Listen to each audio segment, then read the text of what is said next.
Welcome, everyone. Perfection Learning is excited to have each of you joining us for tonight's webinar, Prepping Your Students for the AP English Exams. Tonight's focus is on the AP Lang exam. Last night, we hosted a webinar focusing on the AP Lit exam. And if you missed it, don't worry, we'll be sure you get a chance to see it. Perfection Learning will send out an email tomorrow with the recordings of both the AP Lang and the AP Lit webinars. In addition, all those who registered for the webinars have been entered into a drawing for a classroom set of the AMSCO AP Lang or AP Lit course books, and we'll announce those winners in the Friday email as well. As always, if you have questions tonight, please be sure to post them in the chat or Q&A section at the bottom of the screen. And now it's my pleasure to introduce our expert and our teacher for this evening, Dr. BrandonAbdon.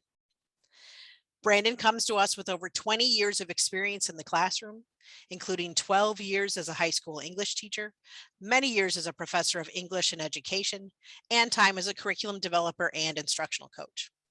In addition to the time Brandon spent in the classroom, he also has more than 10 years of experience as a consultant and formerly worked as the lead director for the International Advanced Placement Program at the College Board. Brandon is a collaborator on a number of projects to support English teachers and their classrooms. This includes the Mosaic Slow Conference Project and the Garden of English. But as always, our favorite credential on Brandon's resume is as senior author of Perfection Learning's AP Literature and AP Language course books by AMSCO. Brandon, thank you so much for being here to share your knowledge, and I'm now going to pass the presentation off to you. Thank you so much, Kristen. And it's so wonderful to see people coming from all around the country. I see Allison, Milford, Ohio. Allison, I'm just down the road from you. I'm at Eastgate right now. I love it down here. And so it's great to see some of my local people. It's also great to see some names that I know. Jennifer P. in Texas. I see you there. It's great to see you. Stephanie K. down in Maryville, Tennessee. Great to see you there. Mr. Luis G. in McAllen, Texas. Sir, it is great to have you here. I'm pretty sure you could be leading this webinar yourself, and I'm honored that you're coming to attend, and I expect notes. It is just wonderful to see people from all over the country and all over the world. I've seen people here from Bermuda. I see people here or I saw people here last night who were from Thailand. It is just wonderful to see people who are taking the time to join, and a little overwhelming for me. I mean, that's really high expectations. So I'm hoping I can rise to the occasion. We're going to spend some time tonight talking about things that you might be able to focus on over the next few weeks with your students. Some of these things you may know, some of these things you may have heard about or thought about, and this is just room to give you permission to try some things that you may not yet have tried. You're going to notice that I take a very positive, build them up, growth mindset kind of perspective here, because going into that exam, I think building confidence for students is really the key, especially those students who are probably going to struggle on the exam, because as we'll talk about in a moment, the kids who are there are probably there. The real buildup and the real push and the real work you can do over the next several weeks is helping push those kids who are almost there and helping support them and really build them up, but also to support those students who might not get there, but for whom getting a 2 on the exam is going to feel like a gold medal, going to feel like they got a 5, because those kids and their scores matter just as much.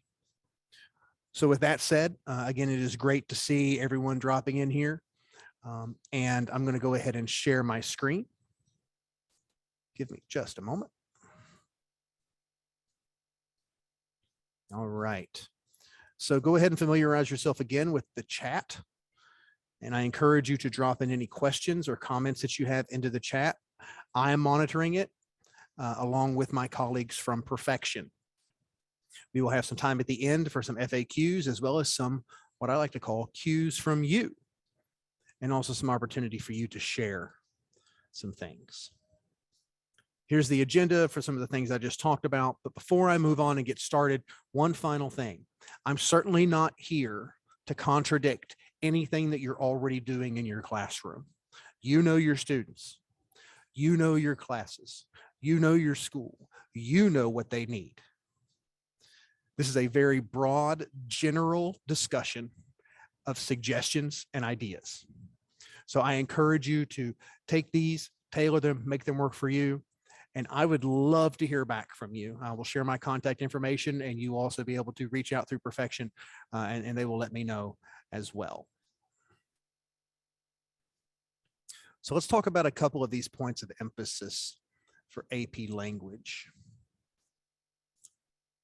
So with the multiple choice questions, oh, I see Denise H joining from the other end of Ohio, the bad end of Ohio.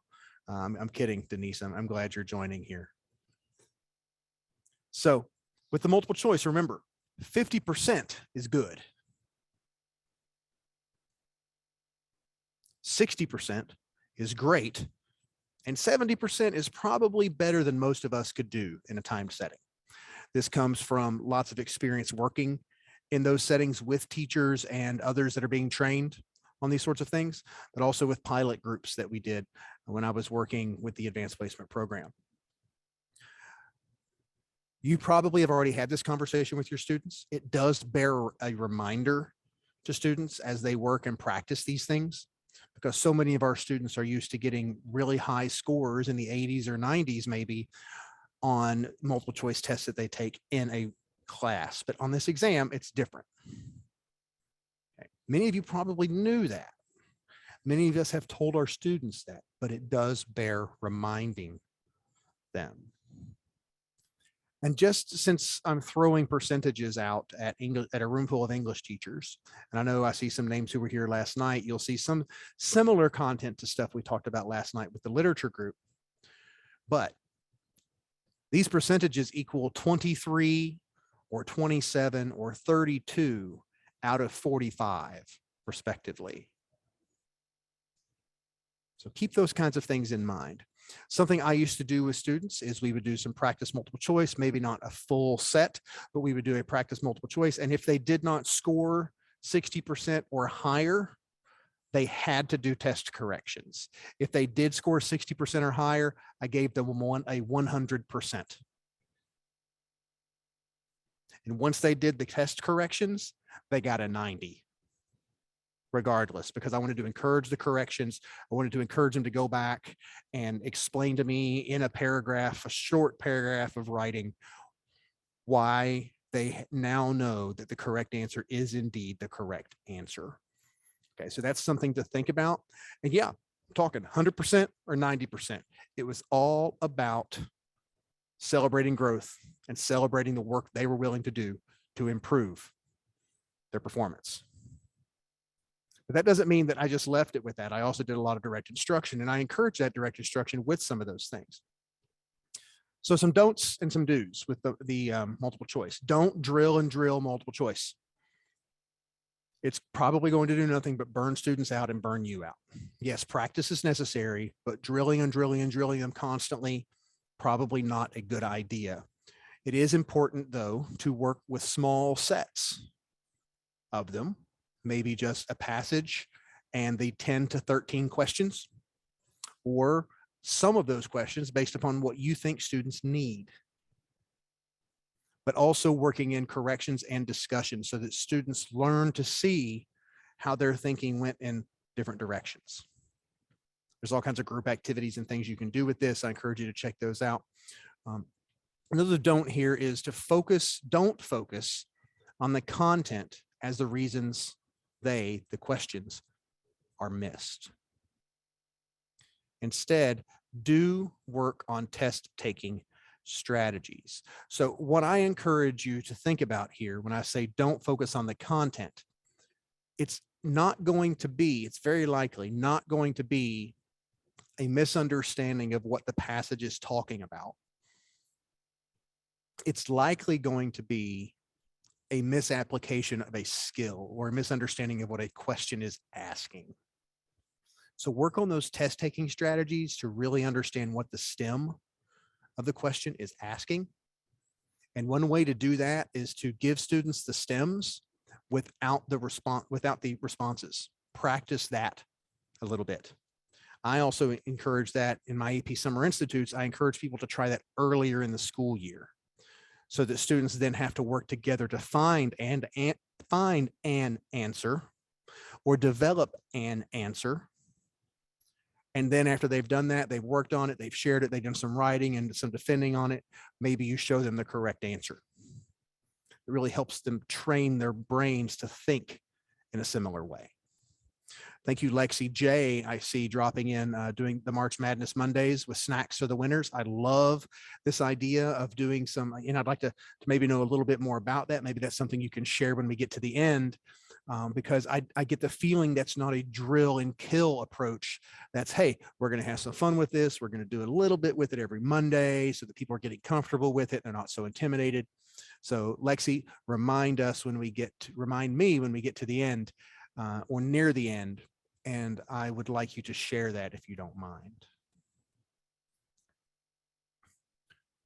Another don't let them read the rhetorical analysis passages blind. Do show them how to read the questions and use them as a guide. So here's what I mean. Most of the time when we're teaching a text in class, or most of the time when any of us, not just teachers, I mean people, are going to read something, they have a context. They have something that is informing them, that's feeding into their reading, especially for this course, the nonfiction reading. Rhetorical analysis is such an odd task because we're giving them a text that they've never encountered, completely decontextualized, and asking them to read it. And I'm not talking about the essay, I'm talking about the multiple choice. So let them read the question stems first to develop some understanding about what's going on in the passage before they read the passage. Yes, some of them may freak out and say, oh, but that's going to take me an extra minute or two, and I really need that time to read it. They will read the passage itself faster if they read the stems first, in my experience. Now, some students just can't do this. Some students are just completely uncomfortable with it. They're sometimes sophomores, often juniors or seniors, and they know they've got their routine for how they're going to do a multiple choice test. Okay. You might ask them to try it. You might even make it just an exercise in the classroom, because it really does help them target certain things while they read, versus going into this text blind, reading it, having no idea what it's about, no idea what they should focus on, no idea where things are going or the direction of it. And then you might even show them, and this is a little bit different than the language, than the literature suggestion. But with the language, they often have these questions at the end of the sets. Literature has them at the end of the sets too, that relate to the passage as a whole. But looking at the responses there can sometimes also help the students to think about the big picture of the article. It's not always. Okay, there's not a set pattern like that ETS and College Board use to write the questions, but these are ways that the questions can help the students to navigate the passages. Another don't is don't just leave the writing questions in the multiple choice questions. Now, full disclosure, I'm the one to blame for the writing questions. I was not happy at all when we were writing the course and exam description, and I said, hey, we're wanting to make all these claims about what students can do with writing, and we've got the essays, but we have no multiple choice data that we can give back to teachers about how students think about writing and revision. All we had was rhetorical analysis. And truth be told, that rhetorical analysis material isn't that useful to college professors. They don't care about it a whole lot. They care way more about the revision stuff. So we looked all around and we developed these, we piloted so many different ways of asking questions like this and developed what are now the composition questions.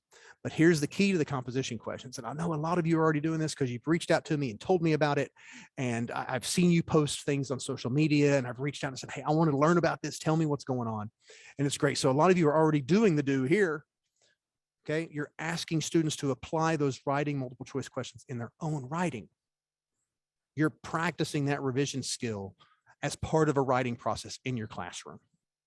So students can see how some of those rhetorical choices that they're being asked to evaluate in the text on the writing portion, how some of those same choices might affect their own writing.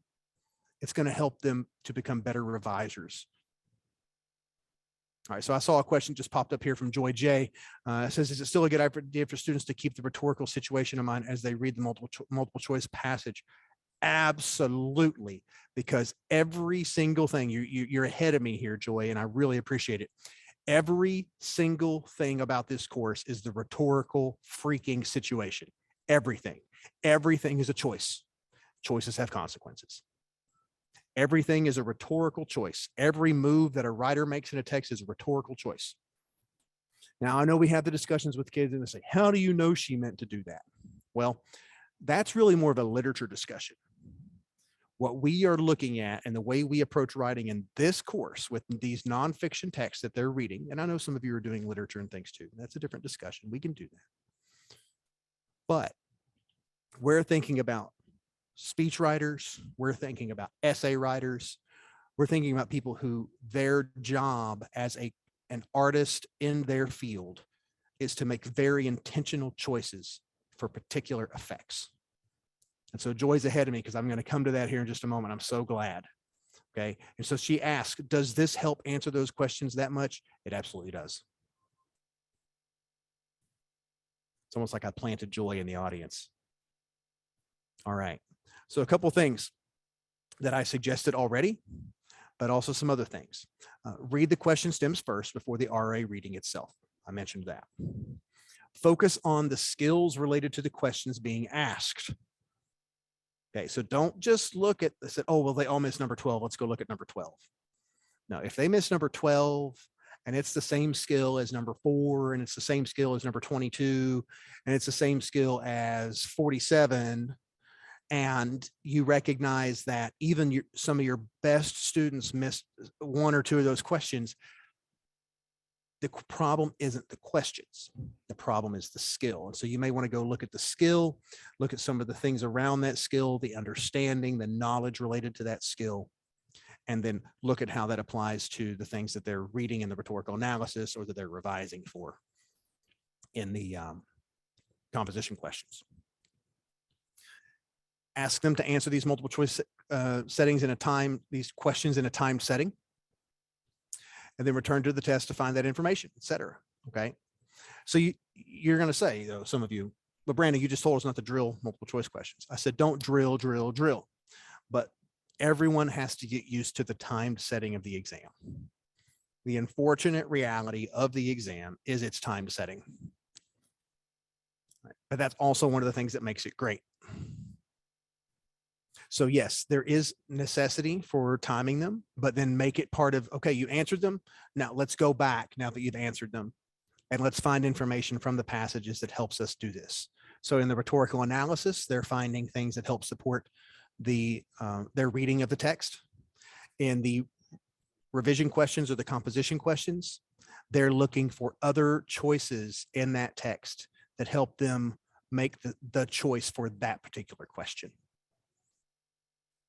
Again, I mentioned spending time with those test making strategies, that time management, moving past questions. If they get stuck on question 17 and they can't figure it out, they got to move on.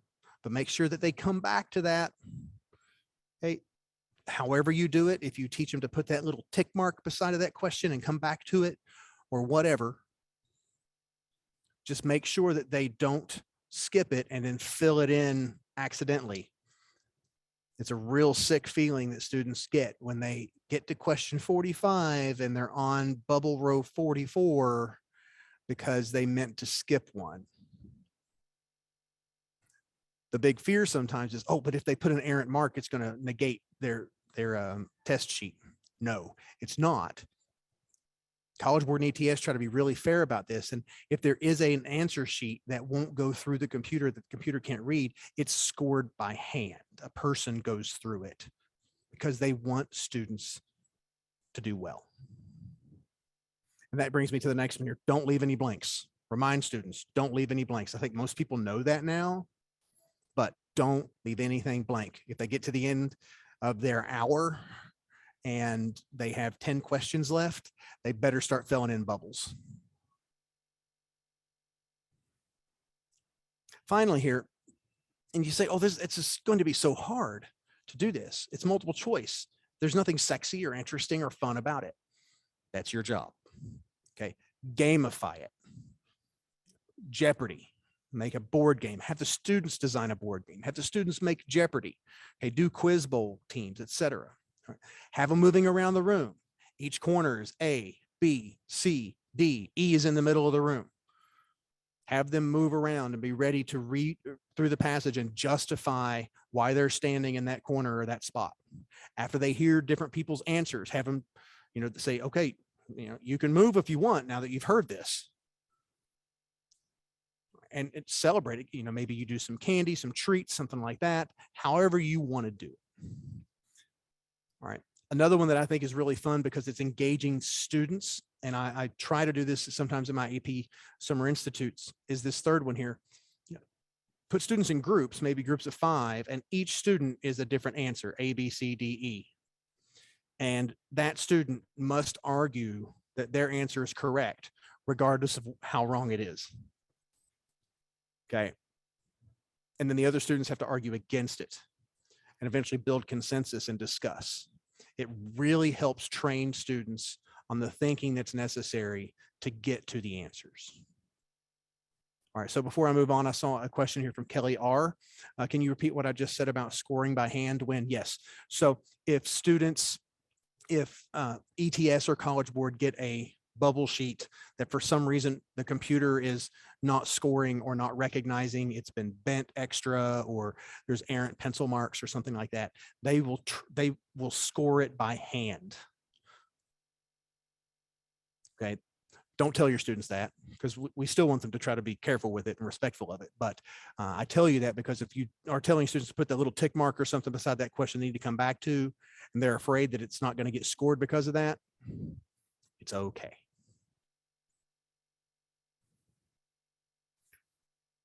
All right, so with the multiple choice in language, we're going to think about reading like a writer. So the rhetorical analysis questions, it's analysis. What rhetorical choices has the writer of the text made and why? How do rhetorical choices in a text affect the purpose of the text? So here we see a question. It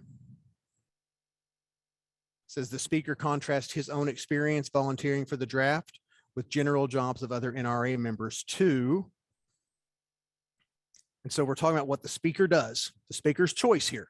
So the student's being asked to focus on a choice, the speaker deciding to contrast his own experience. And he does that in order to, and so students have to recognize that that contrast has some sort of effect that is a verb. It illustrates or it explains or it emphasizes or suggests or highlights, something like that. A lot of you are already covering that sort of thing. Okay. But I want you to look at how this comes back to the question a moment ago about the rhetorical situation. We have purpose. We have the author, the writer. We have the audience, the NRA members. We have the purpose of the text. It's always rhetorical situation. That is the foundation of the course. The composition questions, they are not analysis so much as they are revision. So here is what revised rhetorical choices could the writer of the text make for a given reason, and how will revised rhetorical choices in a text affect the way a reader reads it. So let's look at this for just a moment, especially this first bullet. When it says the writer of the text, let me get my little laser pointer here. The writer of the text make for a given reason. If we look at a standard question, and both of these questions are from the Perfection Learning textbook that I authored with Lauren and Tim, you'll see that it gives the reason why the writer wants to make the change. These are different than some other tests questions that might just say, the writer wants to revise sentence 2, which of the following is the best revision. These go further in that they always tell students why the writer is thinking about doing that. The writer is thinking about doing this in this case because they want to alter the passage for an audience that is unfamiliar with the historical details. So students must know that the question's always going to give them the reason why the revision is being made. And that is a great key for your own teaching of the writing process in your own classroom. You may already be doing this, but lots of students think that making changes to papers is just editing, fixing commas and spelling, et cetera, et cetera. But no, I don't care. I tell my own students, my college students, I don't care about grammar on the first draft. I don't really care about punctuation on the first draft. We're going to get there. The ideas matter more right now. I tell students to turn off the squiggly lines on Google Docs or whatever they're using to write. Turn them off and just write. Because the moment you have those squiggly lines on and you write that sentence and it's terrible, you get your idea out, but the grammar's wrong, you're going to stop thinking, you're going to go back and you're going to try to fix that. And that's what this is looking at. This is looking at ideas, not correctness. There ain't no grammar questions on this test. They are all rhetorical choice questions. They're all related to revision of ideas for and within the rhetorical situation. So I see Joy has shared something here about putting students in groups. I may come back to you here a little bit, Joy, and have you kind of share out, maybe talk some more about that here in just a moment. Thank you so much. So a brief on the free response questions. Some of these things, again, you all will know. Some of them are just reminders for you. The average is usually a 3.6, 3.5 out of 6. The past couple of years, I know have been a little bit different because of the pandemic and the way the exams have been set up, but this is also coming from doing piloting. A 4 out of 6 will get things done. So on the 6-point rubric, a 4 out of 6 will really get them over what we would call the hump.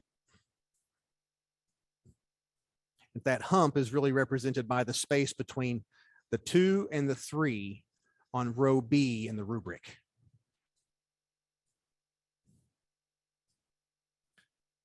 Now, this is something that people don't believe when I say it, but I can show you the math. I've done the work. Most 5s on the exam will average a 5 out of 6 on the essays. Most 5s on the exam will average a 5 out of 6 on the essays. So yeah, what I'm saying here is the kids who are getting 5s on the exam aren't getting 6s on their essays. A very, very, very, very, very few people are getting 6s on the essays.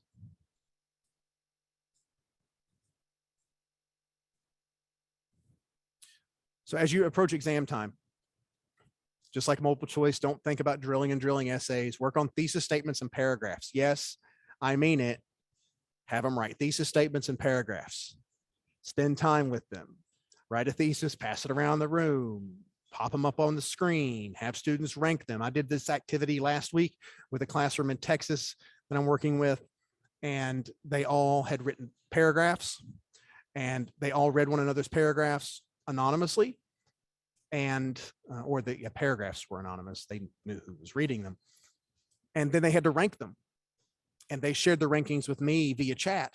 And all of the students, even the students that struggle the most, were able to rank the top 2 paragraphs the same that me and the teacher did. The teacher and I did. Okay. And all the students were able to rank the least effective 3. Everybody had the last 3 paragraphs is the exact same. And then we were able to talk about why. What makes these 2 essays, these 2 paragraphs so great? What could we do to these last 2 or 3 paragraphs to improve them based upon those really strong paragraphs? The kids get it. Let them dig into those things. Because remember, the more writing you give them, the more work you give yourself. And you're not going to have time to give all that feedback and all that commentary. You wish you could, but you don't. Yes, thank you, Louise G, dropping in that Rogerian idea. The thesis statement can help a lot with complexity. I agree with that. Don't focus as much on their ability to understand the text. Do work on how they read like writers and write like readers. Okay, we tend, because we're English majors, many of us became English majors because we were readers. Yes, Allison W., this comment about the great thesis statement templates on Garden of English. Absolutely. I encourage you to check out Tim's work on Garden of English.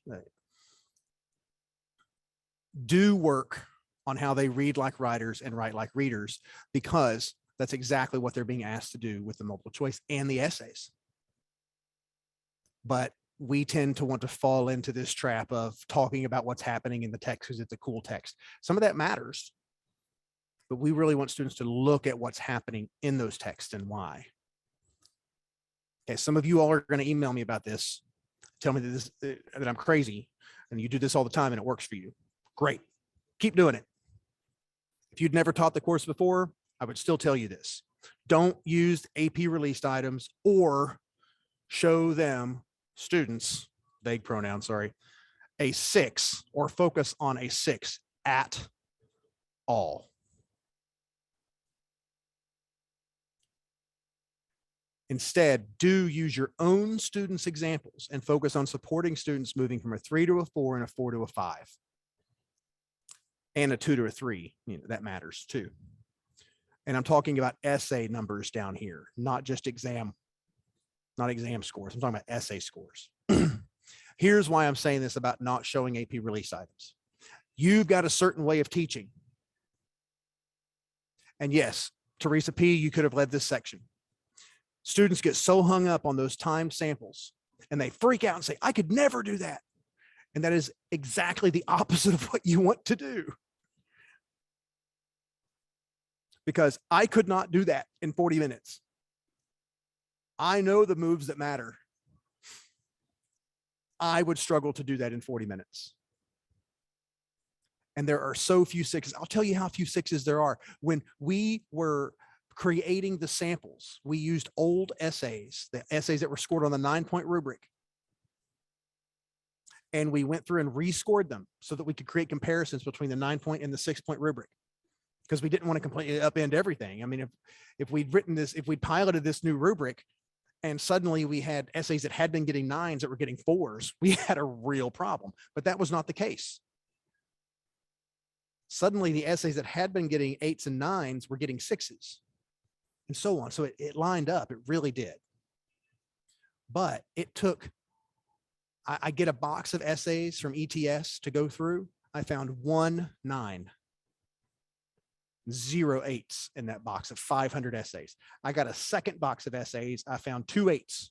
So I had 2 8s and a 9. I had to get a third box, 1,500 essays before I had 3 9s and 3 8s.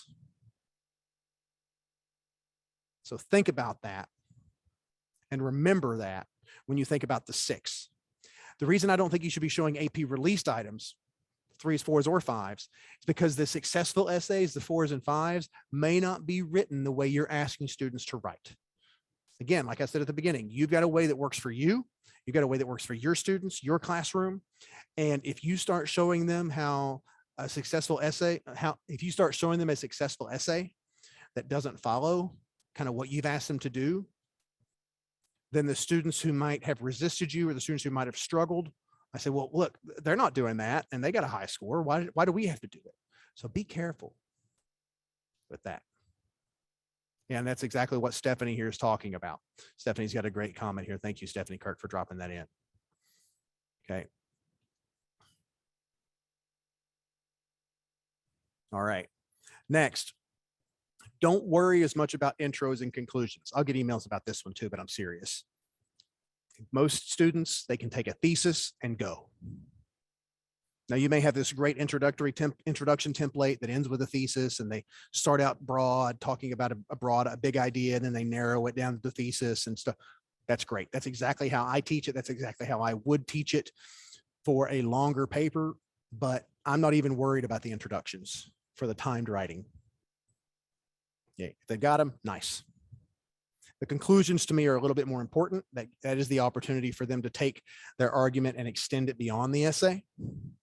And truth be told, conclusions are more important for me in process papers too. I do not want students writing introductions to papers that they type in my class, the long form 3 to 5 page papers. I don't want them write the introduction till the very end. Yeah, I just want a thesis. All right, but that's a different discussion. Do make certain their essays show an understanding of argument. That's the most important thing. Joy says she doesn't even concern them with the sophistication point. Yeah, that's why the rubric that I've shared before, and I'd be happy to share with y'all, gives a 0.5 for certain things that look like the sophistication point, because I want to be able to reward them if they're trying things, but I don't want to give it to them prematurely. All right. So I saw somebody mentioned formula in the chat, and so I just want to say this real quickly. If the formula is what a kid has, and that's how they get their essay done, then that's how they get their essay done. Sometimes that's all some kids are going to have. And I will also say, and I'll get emails about this too, I can handle it. All writing is in a way formulaic, because all writing makes certain moves for certain reasons. Okay. If you are having to fall back on some graphic organizers, some charts, some tables, some formulae to help students remember what they should have in their paper in a 40-minute essay, it's okay. But if you can work them out of that or show them how to build nuance into that, it's even better. You know your students, you know what they are capable of, and you also know where they are. And they may not be to their full capability yet. That's okay. So you decide how important that formula is to you, but a formulaic essay is not going to be scored down just because it's formulaic, just because it has a 3-point thesis and things like that. Yeah, and I see what Mr. Garza here, Luis, is saying, and I totally agree with him. And I knew what he was saying. I just wanted to clarify. So thank you for clarifying, Luis. We're so simpatico. Yeah, I love it. Thank you. So a couple things here. Complexity is inherent in each prompt. Now in the literature class, complexity is in the prompts, always. In language, I think you should go ahead and assume that complexity is inherent in the prompt. With rhetorical analysis, students need to look for those shifts or contrast or contradictions or nuance, some sort of tension is there. In the synthesis and the argument, they need to be considering contrast or contradictions or paradoxes. It might even be it might at a very simple level be considering the counter argument. Okay. What is it really about? I'll talk more about this in just a moment, but suffice it to say, everything is about something bigger. I introduce this to my students and to teachers I work with an example of a student going to their parents on a Friday night. If the parents live in a situation where they can have a car, and asking to take the car on a Friday night. And the kid says they've got good grades. They build this whole argument, all this other stuff. The parents say no. Becomes, goes from an argument into a fight where people are yelling at each other and say, hold, what's this really about? It's not about the car. It's not about their friends. It's about, on the parent side, it might be about safety or maturity. On the kid's side, it might be about trust or fairness. Okay, there's always something a little bit bigger. And when students can see that the arguments they're reading and writing fit into a bigger picture, a bigger universal concept, and it opens them up to be able to make connections in their essays. So really think about that. If you've not been doing something like that throughout the year, it might be difficult to introduce that right now. But having some discussions with some kids who you think may be ready about what's this really about, may help them to extend that argument into something bigger. I'm also going to make the argument, we'll go a little bit further with this later. The synthesis is really just an argument. We'll look more about that, more at that here in just a moment. Ask students to work on parts of essays in time settings. Give them 10 minutes to read the prompt and write a thesis, draft a thesis. Time them. Put them under that pressure. Let them know. Again, it's not drill, drill, drill. You're not doing it every day. You're not writing essays, every other day and turning them in and all this. No, but this is getting them used to timed writing and how they need to manage their time. Same thing maybe for a 10 to 15 minutes to write a paragraph for that thesis and so on. And again, make it as fun as possible. Okay, gamify it again. Maybe have students anonymously submit thesis statements or paragraphs like I talked about earlier. Have them rank them. But notice what I do here. It says the winner gets something. So the person who has what they think the students think is the best paragraphs gets something. And then everyone gets to revise. And then the class selects the best revision as a winner too. So you're not just celebrating people who are good, you're celebrating people who revise and get better. It's a real growth mindset. And then another thing that I love doing, great activity, and I think it is really effective, is what I call a progressive essay. People have probably heard of things like this, but every student writes a thesis and then they pass it to the right or left or behind, and the next student has to write a paragraph for that thesis, and then they pass that, and the next student has to write a paragraph. It's really, really, really effective in the argument and synthesis prompts, because the thesis writer has to make sure that their argument is so clear and understandable by someone else that the next person can write a paragraph on it. And that person who writes that paragraph has to make sure that their paragraph reflects what's being said in that thesis, but can also be attached to the next paragraph. It really makes them aware of audience in real time. And I don't think this is a one-off. I don't think you do this just one time. This is something you can do throughout the year. Okay. But with the time you have in the next few weeks, this may be something you practice once or twice.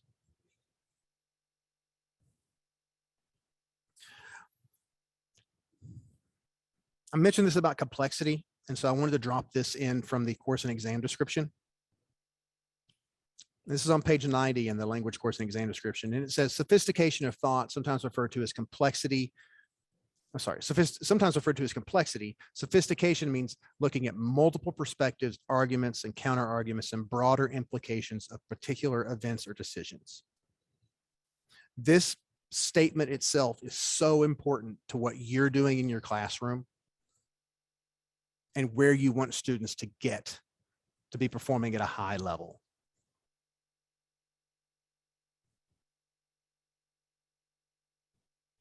So I talked about synthesis is just a type of argument. Here's a sample synthesis prompt. Of course, there's some things missing. In recent years, increasing costs have forced many schools and school districts in the United States to consider or even switch to a 4-day school week. Of course, carefully read the following sources, including the introductory information for each source. Then we have the actual prompt. Write an essay that synthesizes material from at least 3 of the sources and develops your position on the 4-day school week. Again, this prompt is from the PerfectionLearning language, AP language text. It's in the practice exam at the back. But if I take this out, write an essay that develops your position on the 4-day school week, it's just an argument. It's just an argument. And so remind students of that. And that their argument should stand front and center. Too many of these essays turn into what people who have been to the reading call a source tour. Source A says this, source B says this, source C says this. Thank you for reading. Or they turn into a summary of multiple sources, and they're not attached to an argument. It should be the student's argument at front and center. So maybe have them draft their argument before even reading the sources. In practice, as a practice in the classroom, but even on the exam, before they turn to look at those sources, maybe you ask them to write a thesis, draft a thesis about how they feel first before they read the sources. Now, People might say, you might say, well, that's not how research works. You should go and research before you form your opinion. I get it. But the synthesis isn't really real research. Then have them integrate the sources into their argument as support, but also counter arguments, because you want to put those sources into conversation with one another. And that gets me to the last one. If they can try to get more than one source per paragraph, it's going to really prevent them from just being a source tour summary walkthrough. I like to remind students, it's not about how bad you want it, it's about how hard you're willing to work for it. It seems particularly important this year as students are still fighting the malaise of having been at home and virtual learning and stuff for a very long time.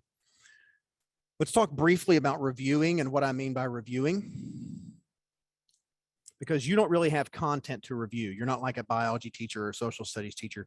You should focus on skills and knowledge. All right. And you should your review should focus on what students understand about writer's choices. A writer's choices. Back to the rhetorical situation. Can they read and decipher a pre-20th century text? It's a reality. They might face a pre-20th century text. It's not required now on the exam, but they might see one. Okay. So the key here is focusing on sentences and building from there. Understand it sentence by sentence.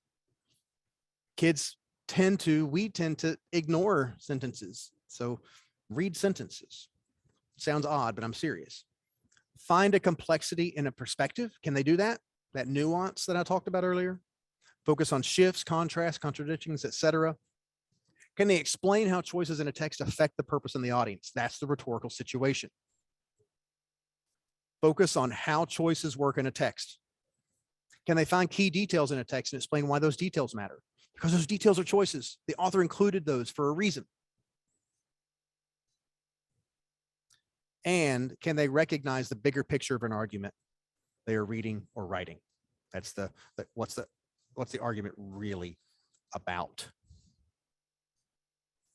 It's always about something more.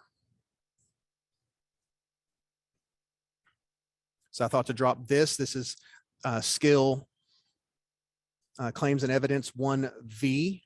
A lack of understanding of the complexity of a subject or an issue can lead to oversimplification or generalizations. Okay. It's not fair though, because they're writing this exam with prompts that aren't contextualized, with passages that aren't contextualized. So that it's hard for them to have a real understanding of the complexities. Remember, these skills were written for the course in general, not just the exam. And this is from Unit 7. This is much later in the course.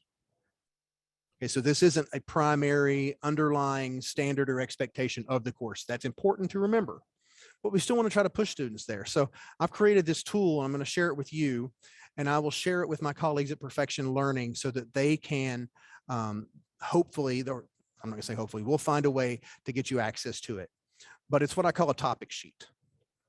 And it is a way that you can work with students to build some knowledge of just topics, just things in the world. And so if we look at the first page, you'll see that they just pick a topic, and then what is a problem related to it? What domain or world does it fit into? What are some universal ideas? What's their position and what's an opposing claim? And then what are some different perspectives? And yeah, you're going to have a conversation with them about the ideal or the real. This could also be the liberal versus the conservative. I don't know how you want to do that in your classroom. Okay. But they're on a continuum. And then the second page asks them to find some quotes or information from expert sources. So just imagine if students only have 5 or 6 of these that they know really well related to, I don't know, the gas crisis is the topic, maybe. The gas crisis. The Supreme Court. I'm making this up clearly. Gene research, things like that. And they're not going to become experts, but they're going to have these things in their minds. And when they go to write their argument, when they go to write their synthesis, they're going to be able to draw on some of this information. And they may not have a full quote. They don't have to have a full quote, but they'll be able to talk in generalizations about something other than just their own personal experience. So a couple of things before we get to the FAQs. I see some comments here. Let me check this for real quickly. Susan W says this would be a great summer assignment. Yes, it would, Susan. It's something that I've used throughout the school year, where they have to have a different sheet maybe every 2 weeks, kind of time it out. But then I do something with it. They will just turn it in. I said, okay, now that you've got this, here's an argument prompt.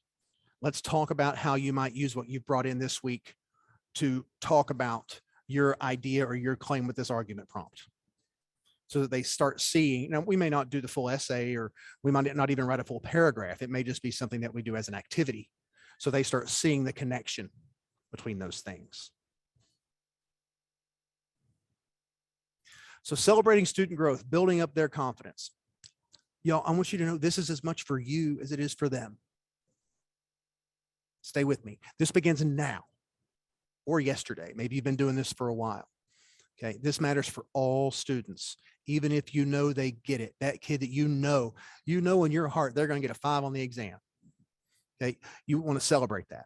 You know in your heart that there's a kid who there ain't a chance in hell that they're going to get above a 2 on the exam, but you're going to celebrate them because I guarantee you they have grown from August to now in some way. You've done something for them. Okay, and remember, kids are smart. They know when they're being patronized. You can't just tell. Peers have to see it too. So I've got some unique ways that people are afraid to use sometimes, but I'm going to encourage you. First, my favorite thing, probably the simplest thing, write the Post-it note. Write the note to the kid. Don't patronize, be specific, be honest, be consistent. Okay. But write that note, stick it on their paper, stick it on their desk, give it to them as they're leaving the room. That will matter. That kid will remember that, and it will work. Celebrate growth over static high scores. The kid who walks into your room in August, who's already kicking butt, has probably been kicking butt for the last 12 years. Everybody in the room knows it. Okay. That person probably doesn't need to be celebrated as much anymore. But if they're struggling with something, that kid who's kicking butt, if they were struggling with something and now they've grown, they're not struggling with it anymore, you can celebrate that. It's an important message that for kids to see that somebody who's brilliant, who's a valedictorian and going to some high, great, fantastic university, struggled and has grown, just as it is important for a student who everyone knows is struggling. They're wondering, why is that student even in the class? You know, how did they get an AP? What's going on? You just celebrate their growth as well. So that's why I encourage you to push and celebrate revisions with the entire class. Revision. Give them time for revision. They write that essay. You've got that timed writing. They're nervous about it. They come in, they do it. Okay, that maybe they type it in Google Docs, or maybe you make them handwrite it. They finish, they hand it all into you by the time, and you go and stand at the door on their way out. You hand it back out to them and say, okay, I've given you all credit for finishing these. Take them home tonight and revise them. Or if they don't have time to revise, or you don't want to do that because of homework, I get it. The next day, hand them back out and let them revise them. Show them that it's about growth and improvement. Closely consider the reasons you're giving awards to the kid who gets a 6. Okay, maybe give awards to the person who improves their essay score by 2 points, or improves their multiple choice questions by 5%. Here's the thing that a lot of people are scared to do. Use the work by the student who has struggled as an example of what to do. You don't have to put their name on it. Keep their name off of it. Say, hey, this is an essay from one of you guys here in your classroom. Okay, this was the paragraph as it was before. I let them revise it and they came back and look at how good this paragraph is. So let's talk about what they did to make this paragraph so great. Once they get it, make them a good example of what to do. Because I'll tell you what you're going to do. You're going to solidify in that kid that they have grown, that they are doing something awesome, something that they couldn't do before. And then finally, call out great ideas from reluctant or struggling students. If you're doing some group work with multiple choice and you hear that kid who struggles or whatever, and they've got a great idea, at the end of that conversation, be like, hey, Thomas, you had a really nice idea. Would you tell everybody? Would you share it? Those things matter for all kids. And again, a lot of you may be doing those things all year long. It's especially important over the next few weeks. So basically, be growth minded, be growth and praise minded. Okay, don't be so effusive with it that kids don't take it seriously. There's a balance. I also tell kids, even though you're timed and even though you need to be careful with your time, don't constantly watch the clock. Do what it does. Keep going. Okay, some realities before we get to the very end here. This is for you. These realities are for you, not necessarily for students. You need to contextualize these things for your own well-being because you have done and are enough for them. Give yourself that grace. I know that you're accountable for those kids and what they do. You have probably done all you can do. I know that many of you fall asleep at night thinking about them. I know that you wake up in the morning or you wake up in the middle of the night thinking about something. I get it. I've been there, and we all just have to tell ourselves, like I do it with students and teachers, the students in my class and the teachers I work with. Okay, but we have to tell ourselves, I'm doing everything I can. There will be good and bad surprises. There'll be a kid you knew who was going to pass who doesn't. There'll be a kid who you didn't think had a chance who's going to get over the hump. For some kids, a 2 on the exam will feel like a 5, and it should for you too. Remind yourself that most kids will not earn a qualifying score. But that's very likely not because of what you did or didn't do. It is a timed exam. If we had all the time in the world, everybody would do well. They will still take these skills forward as college students and into life. And I want you to know, and some people aren't going to like hearing this, but odds are, if they don't know it by now, they're not going to know it. If they can't do it by now, they're not going to be able to do it. There are little things you can do, but give yourself that grace. Now, I know you say, well, Brandon, if that's true, then why are we doing this? Why am I even going to teach the next few weeks? It's not 100%. I'm generalizing big time, but remind yourself of that. You've worked hard to this point. And finally, you've reached a point in the year where you can focus on watering your flowers. You've got a garden, it's got rocks, it's got weeds, it's got flowers. You water the weeds, they're going to grow. You water the rocks, they're not going to do anything. Water your flowers. Focus on those kids who are going to work, who are going to care, because we all have those kids who are rocks. We all have those kids who are weeds sometimes. And I'm not saying you abandon them completely, but you've reached a point in the year where maybe you need to focus on those kids who you know are really going to work. All right. I'm going to go ahead and show all the frequently asked questions, but I'm going to ask you, if you have any questions, go ahead and drop them in the chat. We'll see if we can get to some of those questions here in the next 5 minutes or so. What if students don't finish the MCQs? They have to finish the MCQs.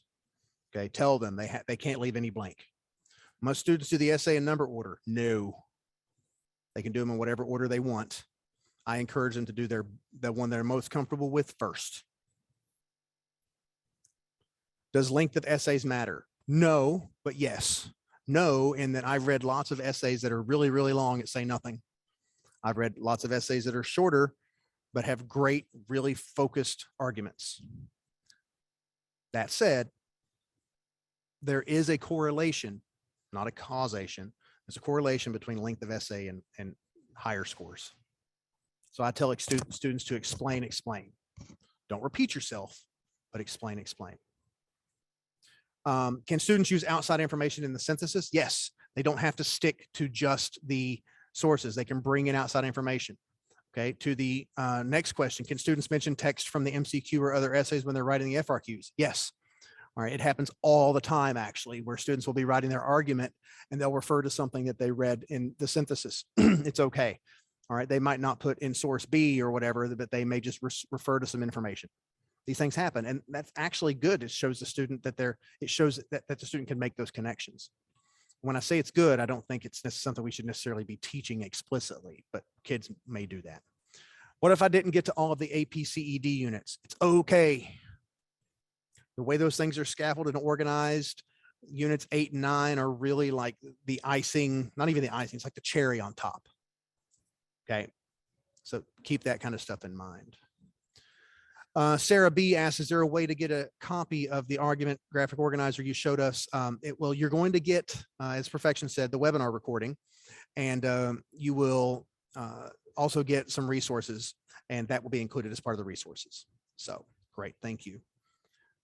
I know some of you, I'd said that we'd like to hear from you at the end, but we really have we've run out of time, I think. So thank you for sharing your ideas. I would like you to take just a moment, if you have any comments or questions, to drop them in the chat. And I'll go ahead and address this question here that I have from Rachel G. At this point, is it worth the time to teach satire? Well, I love satire. I think it's always worth the time to teach it because the kids often love it. And if you're really doing it, if you're really teaching it, you're really teaching complex irony, complex nuance, and so on.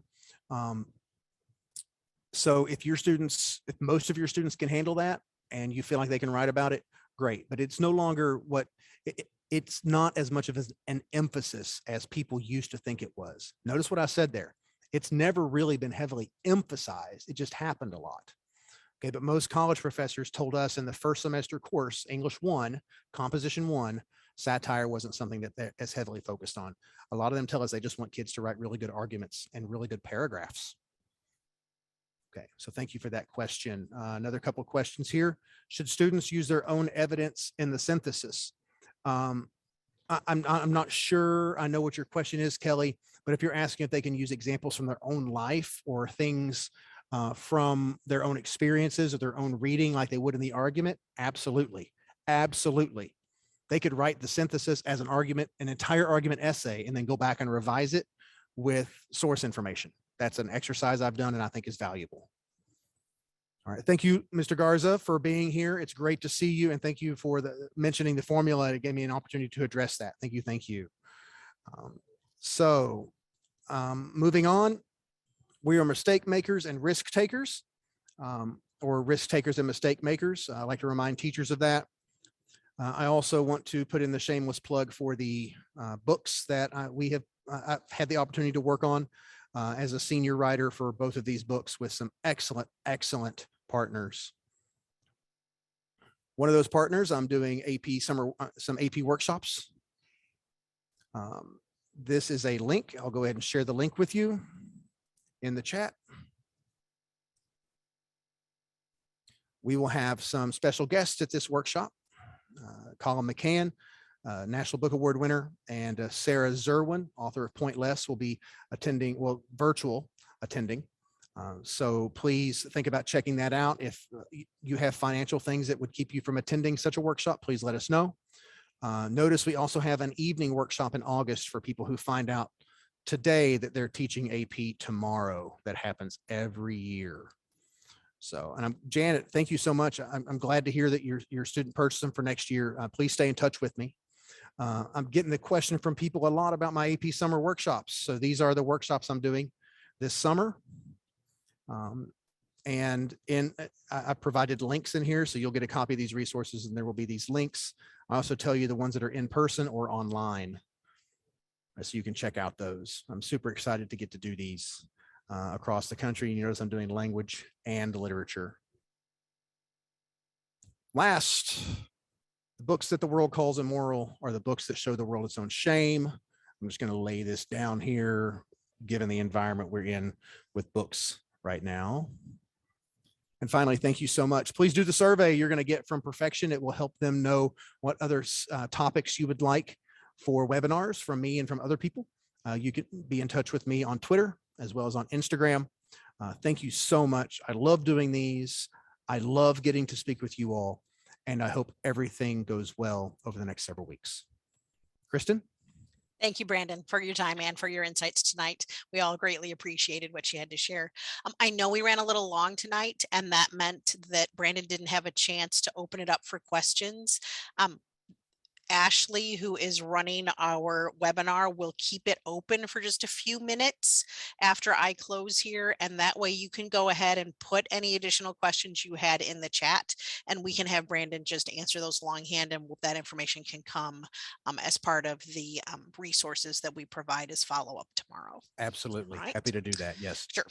So as a reminder to all of the participants tonight, we will send out an email tomorrow with the recordings of both tonight's webinar as well as last night's webinar. And like I said, any answers to questions that you may post in the chat here in the next few minutes. If you want to take the time to learn some more from Brandon, please go ahead and subscribe to the Next Step blog from Perfection Learning. This can be found at nextstep.perfectionlearning.com. There you will find recordings of Brandon's past webinars, blog posts, and lesson plans. And as he mentioned, please be sure to complete the 2-question survey that is at the link provided in the chat. The purpose of this survey is to let Perfection Learning know what topics you would like to see in the future covered by Brandon or other experts in the AP area or other English language arts topics. Thank you everyone for joining us this evening. Have a great finish to your week, and we will keep it open for just a minute more for any questions. Thank you. Thank you. So I'll go ahead and look at some of these questions here. I see a question from Lexi J. Lexi, I'm going to stop sharing my screen here so I can just, all right. So Lexi, thanks for your question. It's about the logical fallacies. And we address that specifically in the course and exam description. And we talk about what fallacies are, but we do not list those fallacies. We intentionally did not list those fallacies because we didn't want teachers to feel like they had to teach the list of fallacies.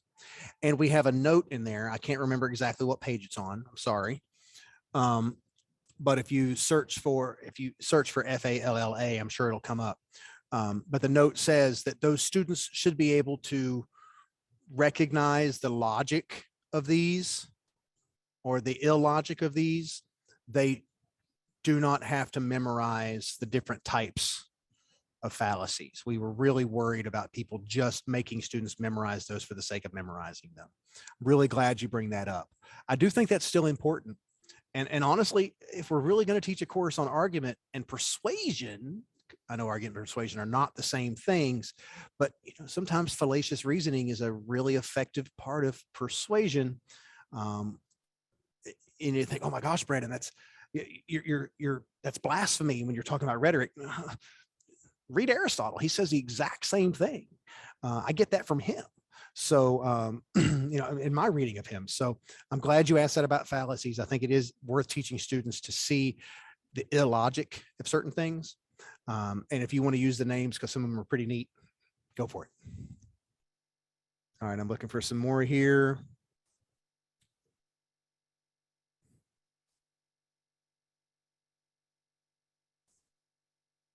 Yes, I thank you for Perfection for addressing this about the entire ebook that's coming out. It is going to be amazing what they're doing with it. They Perfection met with me and Tim and Lauren back during the heavy pandemic, and were showing us some things and asking us some things, and they heard us. They heard classroom teachers, Lauren and Tim. They heard me, who's teaching but working with teachers every day in my Cincinnati schools. And they heard us about how the user friendliness of it. And heck, I want to be able to do the exact same thing in a digital book that I can do in a regular book, have kids highlight, stick a Post-it on it, make a note, all these other things. And they've heard it. And so that's what is working. That's what's coming out. So we're going to make some videos and be promoting that too later on. Look for that. Is anyone seeing any other questions here that I've missed? Here's a new, yeah, Rachel, I'm very excited about it too. Thank you. And always you can raise your hand and we will, you can come off mute if you want to ask your question or make your comment.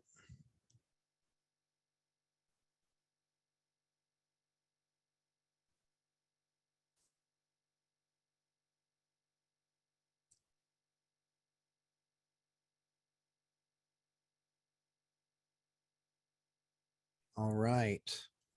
I'm not seeing any more questions pop up right now or any other hands pop up. So Kristen, I think we can go ahead and wrap it up, but thank you all so much. And I hope to hear from you.